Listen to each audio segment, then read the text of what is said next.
The unwelcome guest. The magnetic boots of engineer Marcus Thompson clicked against the metal floor of Stellar Research Station Epsilon as he navigated the bustling corridors. After 3 years of applications and diplomatic red tape, he had finally secured a position in the galaxy's most prestigious multi-species research facility. The station floated in the neutral zone between 7 star systems, a testament to interstellar cooperation that had supposedly grown stronger since humanity joined the Galactic Collective 40 years ago. Marcus adjusted his research credentials on his chest, the holographic badge flickering with his designation. Human Engineer, Biomedical Division, Lab Section 7. The weight of his equipment case pulled at his shoulder, but his excitement overshadowed any discomfort. This was his chance to work alongside the greatest scientific minds in the galaxy. The central hub opened before him like a massive crystal flower, its transparent walls offering breathtaking views of the Andromeda cluster. Beings from dozens of worlds moved with purpose across multiple levels, their forms ranging from the crystalline Valorians to the aquatic Neptari in their mobility suits. Marcus felt a surge of pride seeing the occasional human uniform among the crowd. He checked his wrist display for directions to Lab Section 7. The path led through the Botanical Research Wing, where luminescent plants from 100 worlds created a living rainbow. As he approached the secured entrance to his assigned laboratory, a tall figure emerged from the shadows. The beam stood nearly 3 meters tall, its elongated skull adorned with bony ridges that shifted color from deep purple to electric blue. 6 eyes arranged in pairs focused on Marcus with unmistakable hostility. A Zephyrian, Marcus recognized, one of the elder races that had achieved faster-than-light travel while humanity was still figuring out agriculture. "This facility is occupied," the Zephyrian stated in flawless galactic standard, its voice resonating with harmonic undertones. "Find another location for your activities." Marcus frowned, double-checking his assignment. "I'm sorry, but this is Lab Section 7. I've been assigned here by the station committee. I'm Marcus Thompson, the new biomedical engineer." The Zephyrian's ridges flared bright red. "I am Dr. Zelfax Prime, senior researcher. I do not work with humans. Your species lacks the necessary precision for advanced biological manipulation. Return to your section coordinator for reassignment." Before Marcus could respond, Zelfax placed his 6-fingered hand on the lab's security panel, his biosignature sealing the door with a definitive crimson glow. The Zephyrian swept past him without another word, his robes billowing with an air of finality. Stunned, Marcus stood in the empty corridor. This couldn't be happening. He had traveled 17 light years, left everything behind on Earth for this opportunity. He activated his communication device to contact the section coordinator, but the response was an automated message about processing delays. Frustrated, Marcus decided to wait in the station's common area. The recreational zone buzzed with activity as off-duty personnel relaxed among holographic displays and anti-gravity fountains. He spotted an empty seat near a viewport and headed toward it, only to watch as a Krellian merchant quickly placed their trading samples on the cushion. Occupied, the insectoid being chittered, compound eyes reflecting Marcus's image 1,000 times over. The pattern continued. Every attempt to find a place to rest or work met with sudden occupation or outright refusal. The station's library, the observation deck, even the multi-species cafeteria seemed to have an unspoken rule: no humans allowed. By the 3rd hour, Marcus found himself sitting on the floor in a maintenance alcove, his equipment case serving as a makeshift desk.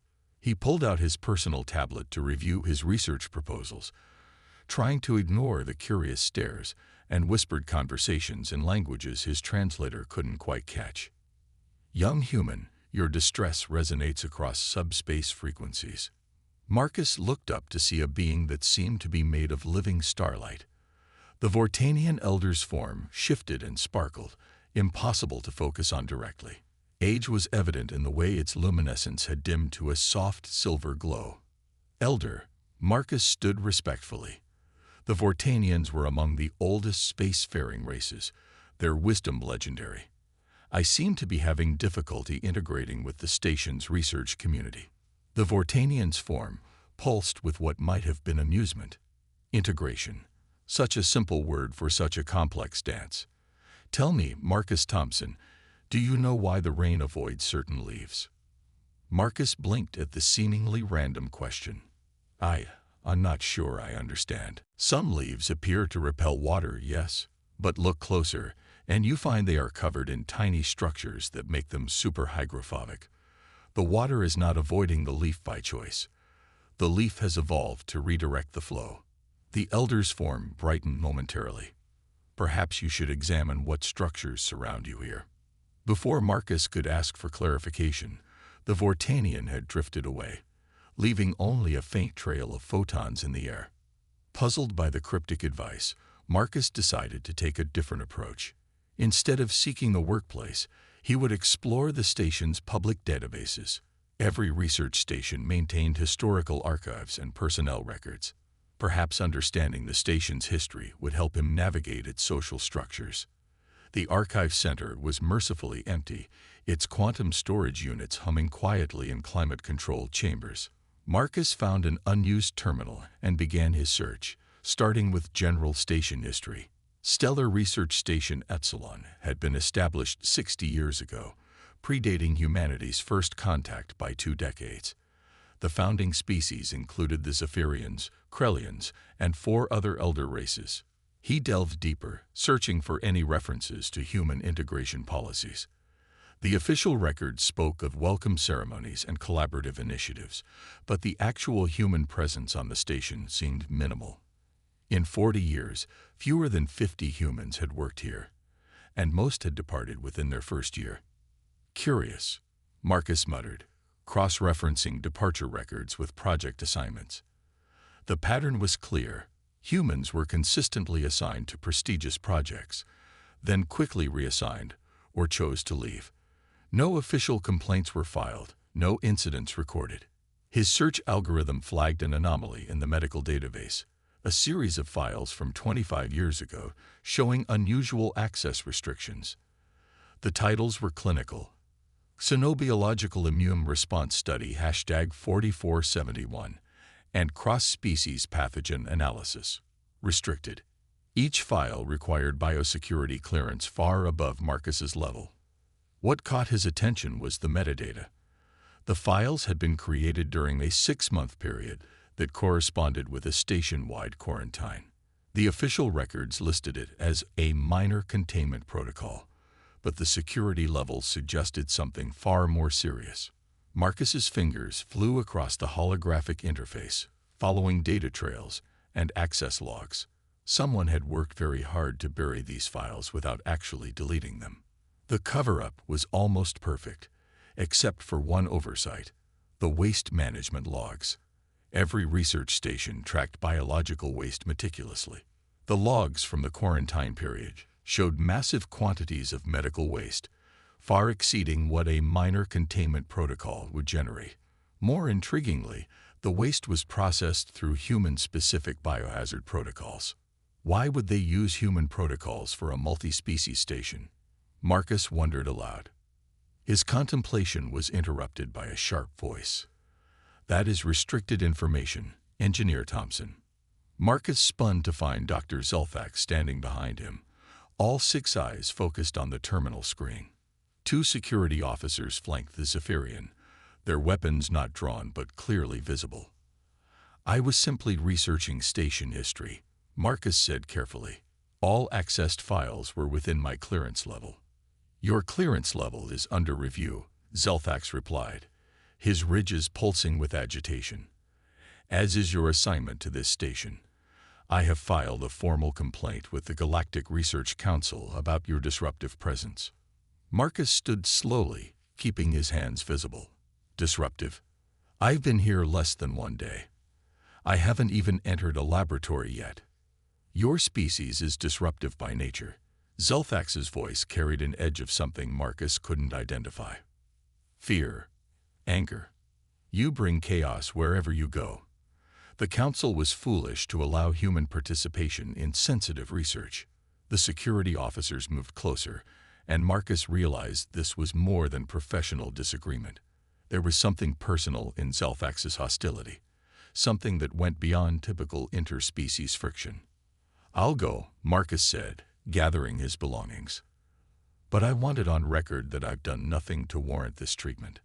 As he walked away, he heard Zelfax speaking to the security officers in hushed tones. His translator caught fragments. "Monitor his access. Inform the director. Cannot allow." Back in his assigned quarters, a small but comfortable room in the human section, Marcus sat on his bunk and tried to process the day's events. The Vortanian's words echoed in his mind. "Examine the structures around you." He pulled out his tablet and began mapping his interactions, looking for patterns. The hostility wasn't random. Each species that had rejected him had been part of the original founding group. The few neutral or friendly encounters had been with younger races, those who joined the Galactic Collective after humanity. His door chimed, and Marcus tensed. Had security come to escort him off the station already? "Enter," he called, standing to face whatever came next. The door slid open to reveal not security officers, but a small gray-skinned being barely a meter tall. The Galician clerk held a data pad and seemed nervous. "Engineer Thompson, I have a message from Director Vexhai. Your presence is requested in the administrative center immediately." Marcus nodded, following the clerk through corridors that seemed suddenly hostile. Every passing alien seemed to watch him with suspicion or curiosity. The administrative center occupied the station's central spire, its walls transparent aluminum offering panoramic views of space. Director Vexhay's office was a study in minimalist elegance. The Altarian administrator resembled a pillar of living crystal, her form refracting light into subtle patterns. She gestured to a chair designed for human physiology. "Engineer Thompson, I understand there have been complications with your integration." Marcus chose his words carefully. "I've encountered some resistance from senior staff, yes. Dr. Zelfax in particular seems opposed to my presence." The director's crystalline form shifted colors, a sign of deep thought. "The situation is more complex than simple xenophobia. Tell me, what do you know about the Proxima incident?" "The first human stellar colony ship. It was destroyed by unknown forces before making planetfall. Officially listed as a tragic accident." "Officially, yes." Vexhay's form dimmed slightly. "The truth is more complicated. The Proxima was not destroyed by unknown forces. It was quarantined by the Galactic Health Consortium after an outbreak of Xenthran plague." Marcus felt his blood chill. Xenthran plague was one of the most feared diseases in known space, capable of jumping between species with devastating mortality rates. "The plague reached this station," Vexhai continued, 25 years ago, during what we call the Silent Winter. 40% of our personnel were infected within days. Our medical facilities were overwhelmed. The consortium prepared to sterilize the entire station. But that didn't happen," Marcus said slowly. "The station survived. Because of humans." The director's voice carried an odd resonance. "A human medical ship, the Sao Paulo, was in the sector. Against consortium orders, they docked with us. Their crew volunteered to enter the quarantine zone, knowing they would likely die." Marcus leaned forward, pieces of the puzzle clicking into place. The waste management logs, human biohazard protocols. "Your species has a unique immune system, Engineer Thompson. Not stronger, but more adaptable. The human medical team developed a treatment using their own antibodies as a base. They saved the station, but at great cost. Of the 30 human volunteers, only 3 survived." The office fell silent as Marcus absorbed this information. Finally, he asked, "Why hide this? Why isn't this celebrated as an example of interspecies cooperation?" Director Vexhay's form flickered with what might have been shame. "Politics. Fear." The elder races were embarrassed that humans, barely space-faring newcomers, had saved them. The consortium classified the entire incident to prevent panic about plague vulnerability. And some, like Dr. Zelfax, lost family in the outbreak. They struggle with owing their lives to the species they view as primitive. So I'm being punished for something that happened before I was born. No, Engineer Thompson, you're being feared. Humans remind them of their vulnerability, their dependence on a younger race. It's not logical, but trauma rarely is. Marcus stood, his mind racing. What happens now? Am I being expelled from the station? The director's form brightened. That depends on you. The official records remain sealed, but individual memories cannot be erased. You can leave quietly, accept reassignment to a human majority facility. Or you can stay. Do your work. Prove the humans belong here not because of past heroics, but because of present merit. It won't be easy. The resistance will continue, possibly intensify. Marcus thought of the months of preparation, the dreams of working at the cutting edge of galactic science. He thought of 30 humans who had risked everything to save strangers who now rejected their memory. I'll stay, he said firmly. But I want access to those quarantine files, not to expose anything, but to understand. Maybe the work those humans died for can be continued. Director Vexay's form shifted through a spectrum of colors before settling on a warm gold. That can be arranged. Unofficially, of course. And Engineer Thompson. The Vortanian elder you met earlier was one of the 3 human survivors. He transferred his consciousness to an energy matrix to continue his work. He sees potential in you. As Marcus left the office, his mind buzzed with new understanding. The hostility made sense now, even if it wasn't justified. Fear and gratitude were complex emotions, especially when mixed with institutional pride. He returned to his quarters to find a package waiting. Inside was an old-style paper notebook, its pages yellow with age. The first page contained a handwritten note. For those who come after, Dr. Sarah Chen, Sao Paulo Medical Team. Marcus opened the notebook, finding detailed notes about the plague treatment, observations about alien physiology, and personal reflections on the nature of sacrifice. The final entry was dated just days before the quarantine was lifted. They still look at us with suspicion, but yesterday a Zephyrian child smiled at me. Perhaps that's enough. Perhaps the next humans will find a warmer welcome. We plant seeds for forests we'll never see. As the station's lights dimmed to simulate night cycle, Marcus sat reading by the glow of his desk lamp. Tomorrow, he would face the same challenges, the same hostility.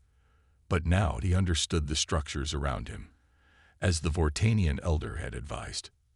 The truth lay buried beneath layers of fear and pride, classified documents, and institutional shame. But truth, like water finding its way through stone, would eventually surface. Marcus closed the notebook, his mind already working on how to approach Dr. Zelfax and the other hostile researchers. His door chimed again. This time, it was a young Krellian researcher, compound eyes reflecting uncertainty. Engineer Thompson. I'm Dr. Tex from the Biomedical Division. I heard about your difficulties today. My clutch parent was saved during the silent winter. They'd never forgot the human doctors. If you need a workspace, I have room in my laboratory. Marcus smiled, the first genuine smile since arriving at the station.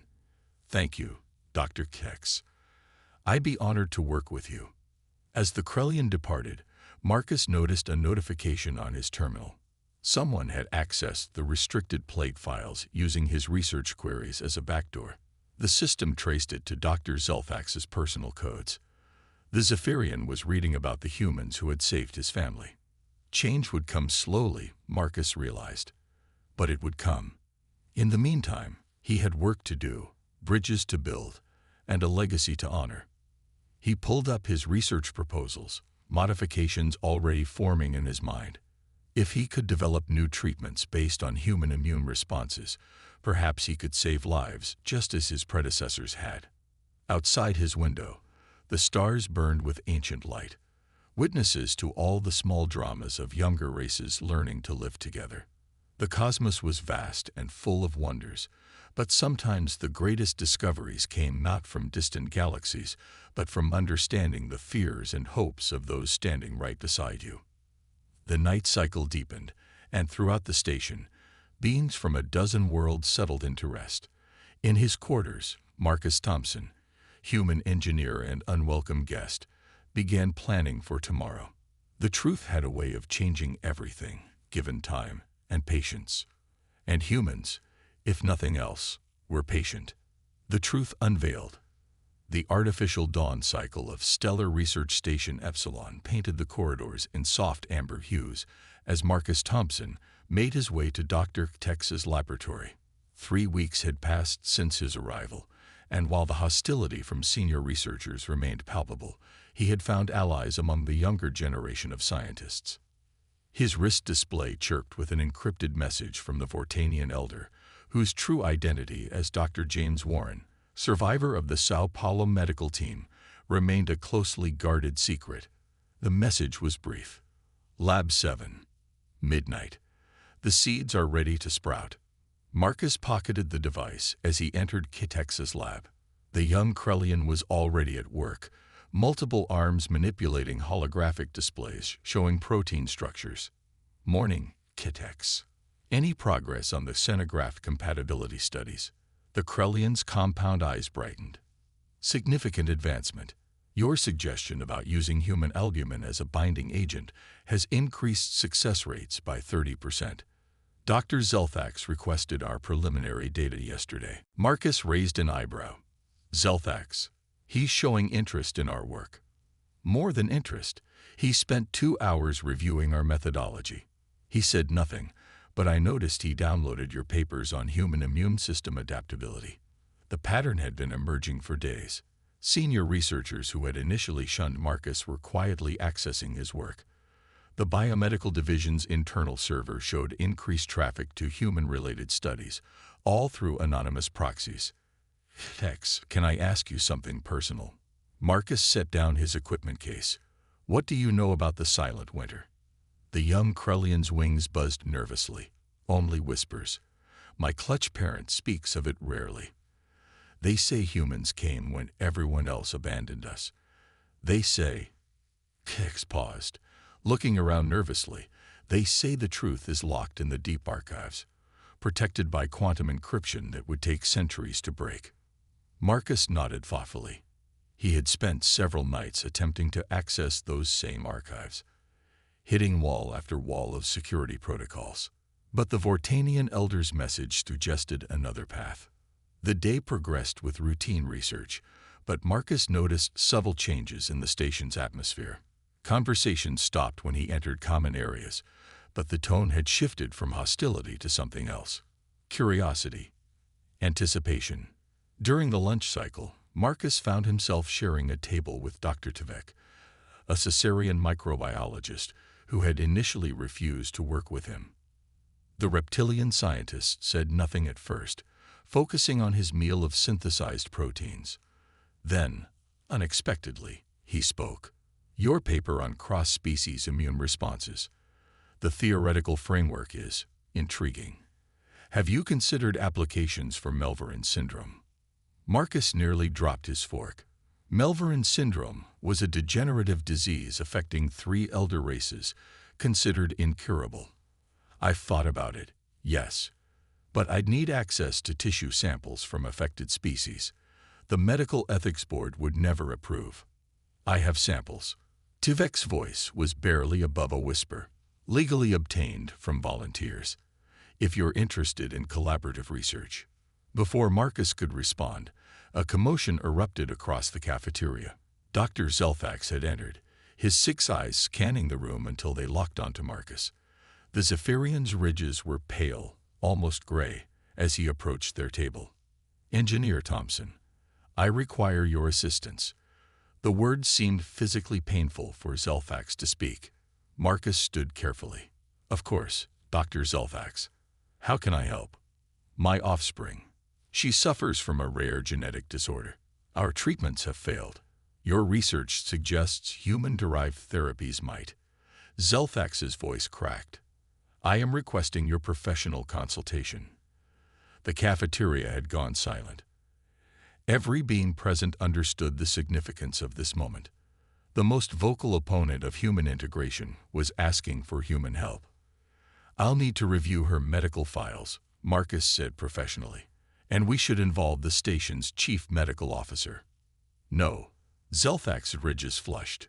"This must remain private. I cannot. The others cannot know. My position, my advocacy against human involvement. Please." Marcus saw the fear in the alien's eyes, the desperation of a parent. "Tonight, Laboratory 7. I'll do what I can." As Zelthax departed, the cafeteria gradually returned to normal, though Marcus caught numerous glances and whispered conversations. Tuvek leaned closer. "The walls are cracking, human. 25 years of silence, and the walls are finally cracking." That night, Marcus arrived at Laboratory 7 to find the door already unlocked. Inside, the Vortanian Elder's energy form flickered near a quantum terminal, while Zelthax stood rigidly by a medical capsule containing a young Zephyrian. "She's in stasis," Zelthax explained, his usual arrogance replaced by paternal worry. "The genetic disorder causes cellular breakdown. We've tried everything." Marcus examined the medical data, his mind racing through possibilities. The condition was indeed rare, but the cellular degradation pattern was familiar. He'd seen similar effects in human autoimmune disorders. "Dr. Warren," Marcus addressed the Vortanian, using his human name deliberately. "This reminds me of something from the Sao Paulo records, the plague survivors who developed enhanced immune responses." The Elder's form pulsed. "You've been studying Sarah Chen's notes." "Yes, I see the similarity. The plague forced rapid adaptation in human immune systems. Some survivors developed what we called xenophilic antibodies, proteins that could interface with alien biochemistry." "Theoretical applications only," Zelthax interjected sharply. "Never tested for therapeutic use." Actually, Warren's voice carried centuries of regret. They were tested. Successfully. During the silent winter. The laboratory fell silent. Marcus watched Zelthax's ridges cycle through colors of confusion, realization, and finally, shock. "The classified files," Marcus said quietly. "The real records of what happened during the quarantine. That's what we need." Warren's form brightened. "The quantum encryption would take centuries to break through conventional means. But there's another way. The original access codes were biometric, tied to the Sao Paulo medical team. 3 of us survived. 1 transferred to energy form. 1 returned to Earth.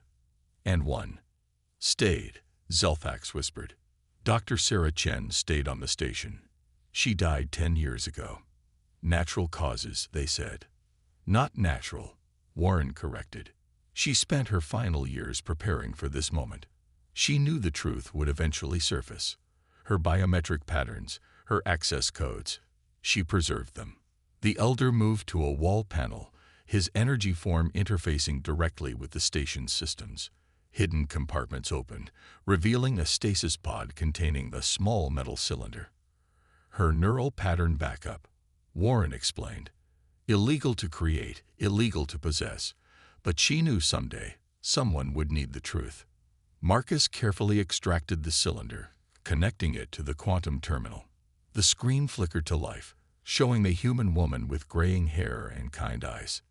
"If you're watching this," the recording began, "then the seeds we planted have finally sprouted. My name is Dr. Sarah Chen, Chief Medical Officer of the Sao Paulo.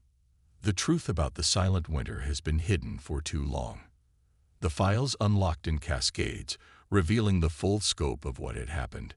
The Zenthran plague hadn't just threatened the station. It had mutated, becoming capable of infecting every known species. The Galactic Consortium had prepared for the worst-case scenario, complete sterilization of not just the station, but entire sectors of space. 30 human volunteers. Chen's voice continued. "We knew the risks. Humans had partial immunity, but exposure to the mutated strain was still deadly. We developed treatments using our own bone marrow, our own antibodies. We became living laboratories. The data showed treatment protocols, success rates, and most importantly, the aftermath. The human-derived cure hadn't just saved the station, it had prevented a galaxy-wide pandemic. But the political implications were staggering. The elder races, who had built their authority on technological superiority, had been saved by a species they considered primitive. The cover-up was agreed upon by all parties. Chen's recording explained. The humans who died were listed as victims of a ship accident. The survivors were sworn to secrecy. The elder races feared loss of authority. Humans feared retribution. So we buried the truth. Zelthax stared at the screen, his ridges now deep blue with shame. My mate, she was among the first infected. The human doctors worked for days without rest.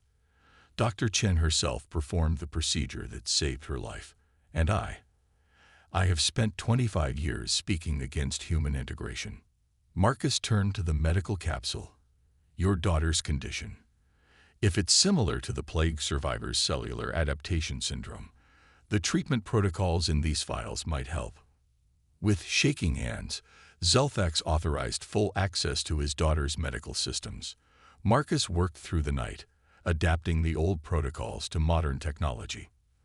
The Vortanian elder assisted, his energy form interfacing with quantum calculations, while Zelthax monitored his daughter's vital signs. As dawn approached, the first treatment was ready. Marcus administered the modified therapy, watching as the young Zephyrian's cellular structure began to stabilize. It's working, Zelthax breathed. By the void, it's actually working. The success was just the beginning. Word spread through the station's informal networks. Other researchers, facing medical crises in their own species, began approaching Marcus quietly. The classified files contained treatments for dozens of conditions, all derived from human immune system research. A week later, Director Vexhai called an emergency assembly. Every researcher, technician, and administrator gathered in the station's central amphitheater. The director's crystalline form pulsed with determination. 25 years ago, this station faced extinction. We survived because of sacrifice, specifically human sacrifice. The truth has been classified, buried under layers of political convenience and species pride. Today, that changes. The holographic displays activated, showing the real records of the silent winter. Gasps and murmurs rippled through the assembly as the full scope of human involvement became clear. Dr. Zelthax stepped forward, his ridges displaying the formal patterns of public confession in Zephyrian culture. I have been the most vocal opponent of human integration. I believe humans were too volatile, too dangerous for sensitive research. I was wrong. My own family lives because of human sacrifice. My daughter was saved by human medicine. I formally apologize to Engineer Thompson and all humans who have faced discrimination on this station. One by one, other senior researchers stood. Confessions, apologies, and acknowledgments filled the air. The Caesarean delegation revealed that human-derived treatments had saved their homeworld from a fungal plague. The Altarians admitted that human genetic research had helped them overcome a reproduction crisis. Marcus felt overwhelmed as the truth cascaded forth. Humanity's impact on galactic civilization was far greater than anyone had publicly acknowledged. But he also understood why the cover-up had happened. Fear, pride, and political complexity had created a web of silence. What happens now? A young Valorian researcher asked. Do we broadcast this to the galaxy? Demand recognition for humanity? Director Vexhai turned to Marcus. That decision belongs to those most affected. Engineer Thompson, as humanity's representative, what are your thoughts? Marcus stood, feeling the weight of history and expectation. He thought of Dr. Chen's words, of the 30 humans who had died not for glory but out of compassion. The past is past, he said finally. What matters is the future. We don't need monuments or apologies. We need integration, collaboration, and mutual respect. Let the truth be known, but not as a weapon or a source of shame. Let it be a foundation for building something better. The assembly erupted in discussion, but the tone was different now. Scientists began proposing collaborative projects, sharing previously restricted data, planning joint ventures that would have been unthinkable weeks ago. In the following months, Stellar Research Station Epsilon transformed. The biomedical division, once strictly segregated by species, became a model of interspecies cooperation. Marcus and Kikex's laboratory expanded into a full research wing, developing treatments that combined human adaptability with alien precision. Dr. Zelthax became Marcus's most vocal supporter, co-authoring papers that revolutionized xenomedicine.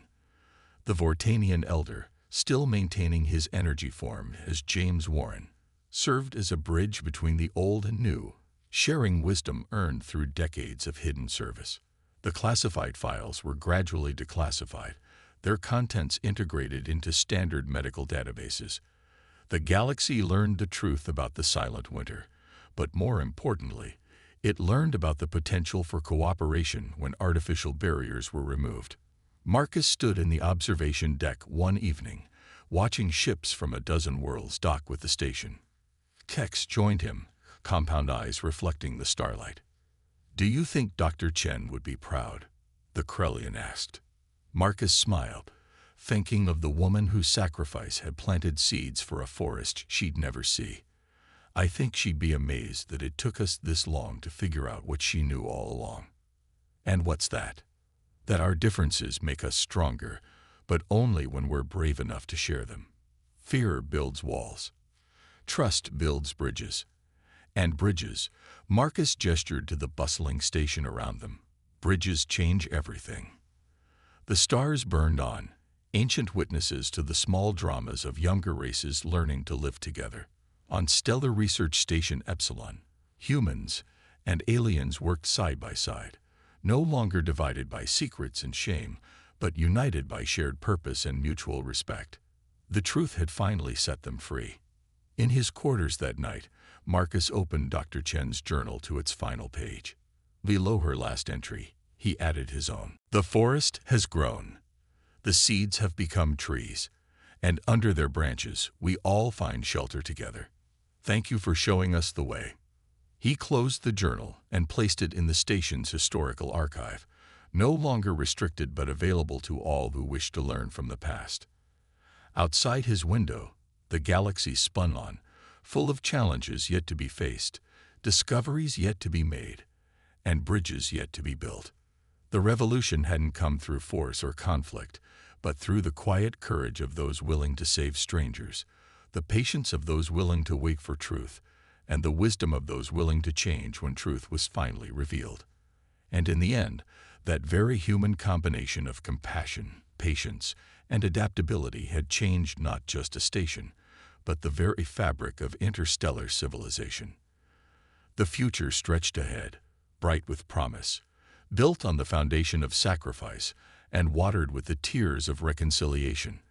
The cosmos was vast, but no longer quite so cold, as species once divided by fear learned to walk together toward the stars.